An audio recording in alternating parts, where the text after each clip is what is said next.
السلام علیکم ورحمۃ اللہ ان الحمد للہ نحمدہ ونصلی علی رسولہ کریم اما بعد فاعوذ باللہ من الشیطان الرجیم بسم اللہ الرحمن الرحیم۔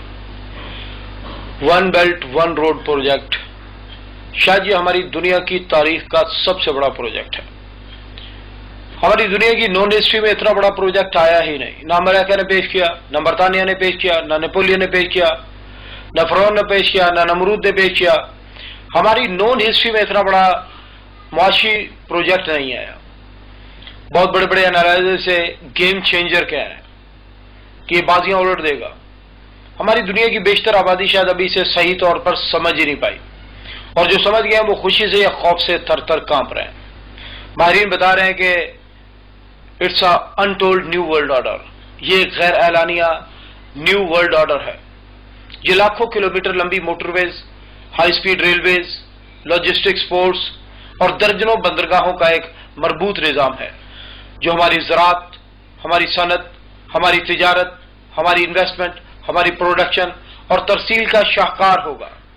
یہ ہماری دنیا کے پرانے سیاسی، جغرافیائی اور دفاعی نقشے الٹ کے رکھ دے گا اور دنیا کی تشکیل نو کرے گا۔ نئے دفاع بنیں گے، نئے نقشے بنیں گے، نئے سرے سے ترتیب دی جائے گی، بڑے بڑے برج الٹا کر رکھ دیے جائیں گے۔ اس سے پہلے کہ ہم اس پروجیکٹ کی ڈیٹیل میں جائیں، پہلے اس کے بیک گراؤنڈ میں جھانکتے ہیں کہ یہ ہے کیا اور اس کا مقصد کیا ہے۔ سب سے پہلے ہم چائنا کی طرف جاتے ہیں۔ چائنا 1.38 بلین انسانوں کا ملک ہے۔ یہ قطر نہیں ہے جس کی 8 لاکھ آبادی ہوگی، نہ لیبیا ہے جس کی 48 لاکھ آبادی ہوگی، نہ ڈنمارک ہے جس کی 45 لاکھ آبادی ہوگی، بلکہ 100 لاکھ کا 1 کروڑ اور 100 کروڑ کا 1 ارب، اور یہ 1 ارب 38 کروڑ انسانوں کا دنیا کا سب سے بڑا ملک ہے۔ یہ 20.6% آف دا ورلڈ ہے۔ دنیا کی بہت بڑی آبادی، اور دنیا کی بہت بڑی آبادی کو چاہیے خوراک۔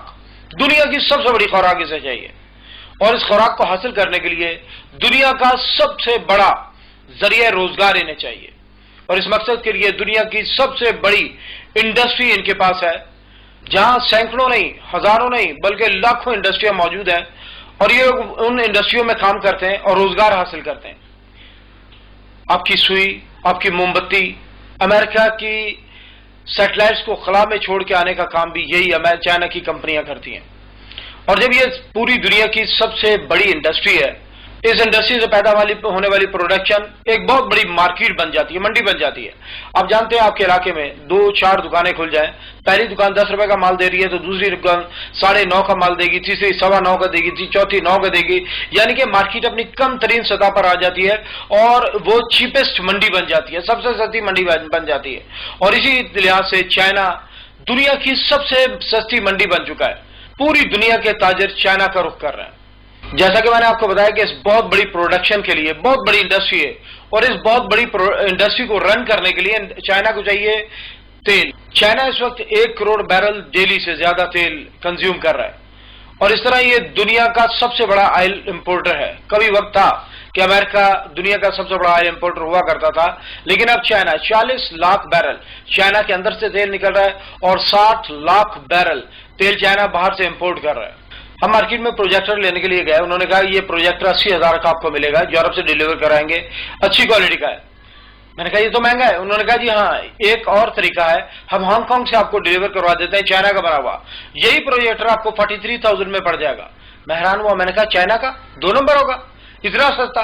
انہوں نے کہا 2 نمبر نہیں ہوگا، سیم کمپنی ہوگی، وہی کمپنی جو یورپ میں بنا رہی ہے وہی کمپنی بنائے گی چائنا میں، وہی ڈیزائن ہوگا، وہی پروڈکٹس ہوں گے، وہی پارٹس ہوں گے، وہی وارنٹی ہوگی، وہی گارنٹی ہوگی۔ چائنا کے اندر بجلی کا ریٹ بہت کم ہے، آدھی قیمت میں پڑ جاتا ہے وہ یورپ کے مقابلے میں۔ چائنا کے اندر ٹیکسز بہت لو ہیں، انڈسٹری کے اوپر ٹیکس بہت کم لیا جاتا ہے۔ چائنا کی گورنمنٹ کو یہی چاہیے کہ ان کے علاقے کے اندر لوگ آئیں، انڈسٹری لگائیں، اس کی عوام کو روزگار مل جائے، وہاں پر 2-4 ہزار لوگوں کا کام مل جائے، اور چائنا کی گورنمنٹ کو بہت تھوڑی فیس دے کر وہ یہ کام کر سکتے ہیں۔ اور سب سے بڑی بات ہے کہ چائنا میں سستی لیبر ہے۔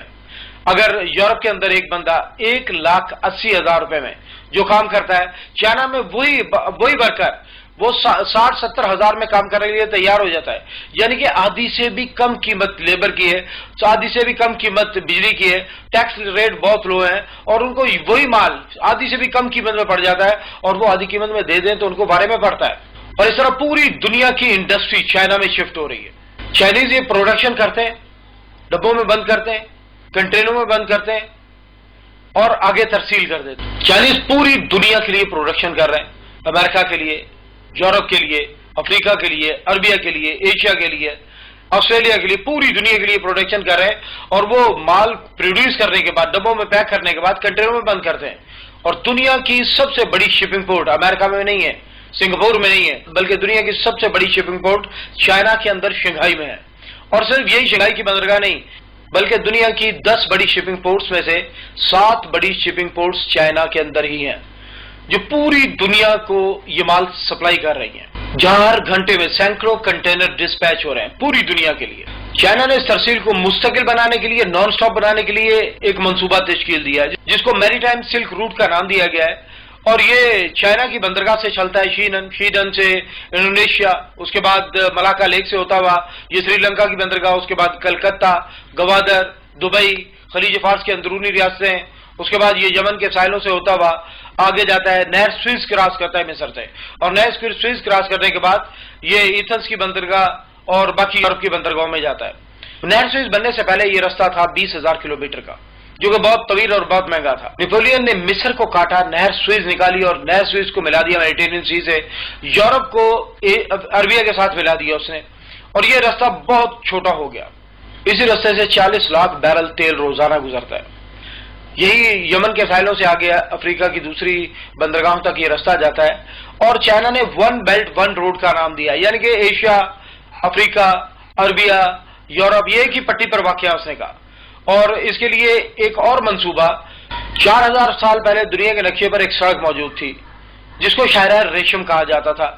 یہ چین سے چلتی تھی، قازقستان، ازبکستان، کرغستان، ایران اور ترکی، ایشیا کوچک تک جاتی تھی، اور یہ سڑک حضرت عیسیٰ علیہ السلام کے پیدا ہونے سے 2000 سال پہلے موجود تھی۔ 2014 کے اندر یونیسکو نے اس کو اپنے ثقافتی ورثے میں شامل کیا، 33 نئے مقامات کو اس میں شامل کیا، اور پوری دنیا کے ملکوں کو کہا کہ اپنے اپنے حصے کا کام کرے، اس کو مکمل کرے۔ یہ ایک تجارتی گزرگاہ ہوگی، اور یہ دنیا کا سب سے بڑا پروجیکٹ ہوگا، جو 1,20,000 کلومیٹر لمبی موٹر ویز کا جال ہے۔ یہ موٹر وے چائنا سے لے کر میڈرڈ تک نہیں، بلکہ چائنا سے منگولیا بھی ہے، چائنا سے رشیا بھی ہے، چائنا سے گوادر بھی ہے، پوری دنیا کے ملکوں میں یہ گھوم رہی ہے، جو کہ 1,20,000 کلومیٹر لمبی موٹر ویز کا جال ہے، جو ہماری دنیا کی تاریخ کا سب سے بڑا مضبوط پروجیکٹ ہے۔ دنیا کی تاریخ میں اتنا بڑا پروجیکٹ آیا ہی نہیں جو ٹریڈ کے مقاصد کے لیے بنایا گا۔ یہ 40,000 کلومیٹر ہائی سپیڈ ریلویز کا جال ہے، اور اس ریلوے نے اپنا پہلا چکر کاٹ لیا ہے۔ چائنا سے ریل چلی ہے اور میڈرڈ گئی ہے، وہاں مال اتارا ہے، اور میڈرڈ سے 5 مائل لے کر یہ واپس چائنا آ گئی ہے، اور پوری دنیا نے شور مچا دیا کہ یہ تو سمندری راستے سے بھی سستا ہے، یہ دنیا کا سب سے سستا روٹ ہے جو چائنا کو یورپ سے ملائے گا۔ انڈینز نیٹ پر بہت پروپیگیٹ کر رہے ہیں، ہر بلاگ پر وہ شور بجا رہے ہیں کہ یہ جو پاکستان کی گوادر کی بندرگاہ یہ استعمال نہیں ہوگی، بلکہ یورپ کے ساتھ اگر ٹریڈ کرنا چاہے گا چائنا، رشیا، سینٹرل ایشیا، تو وہ اس روڈ کے ذریعے ہوگی، یعنی کہ موٹر وے کے ذریعے ہوگی، جو کہ ڈائریکٹ جا رہی ہے میڈرڈ تک۔ اور انہوں نے یہ بھی بتایا، پوری دنیا کو یہ بتایا کہ بھائی ہاں یہ راستہ بھی سستا ہے، اور ہم نے مختلف کمپنیوں سے کنفرم کیا کہ واقعی یہ راستہ سفر سستا پڑتا ہے، کیونکہ سمندر کا سفر ہے 18,595 کلومیٹر، جو کہ سمندری سفر سستا ہونے کے باوجود بہت طویل ہے اور بہت مہنگا پڑتا ہے۔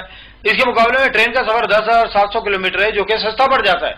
لیکن ہم دنیا کے نقشے کو اس طرح نہیں دیکھ رہے، ہم دنیا کے نقشے کو کسی اور نظر سے دیکھ رہے ہیں، اور وہ ہے گوادر ٹو بارسلونا، یعنی کہ یورپ کا سفر گوادر سے لے کر بارسلونا کا سفر 8,943 کلومیٹر رہ جائے گا، اور یہ یورپ کے لیے سب سے چیپسٹ روٹ ہوگا، اور یہی روٹ استعمال ہوگا۔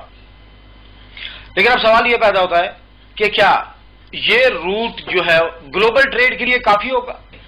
3 بڑے کھلاڑی ہیں ایشیا میں اس ٹریڈ کے، رشیا، چائنا اور central Asia.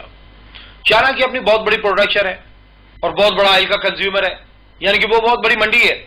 Russia energy resources کا بہت بڑا ایکسپورٹر ہے، اور سینٹرل ایشیا عربیہ کے بعد تیل کے سب سے بڑے ذخائر، 336 بلین بیرل تیل، گیس کے سب سے بڑے ذخائر 521 ٹریلین کیوبک فٹ گیس کے ذخائر، ایک ملک کے اندر 10,000 ہزار ٹن سونا ہے، یہاں منرل بہت بے بہا ہیں، اور پوری دنیا ان انرجی ریسورسز کی طرف اپروچ کرنا چاہتی ہے، ان کو یوز کرنا چاہتی ہے۔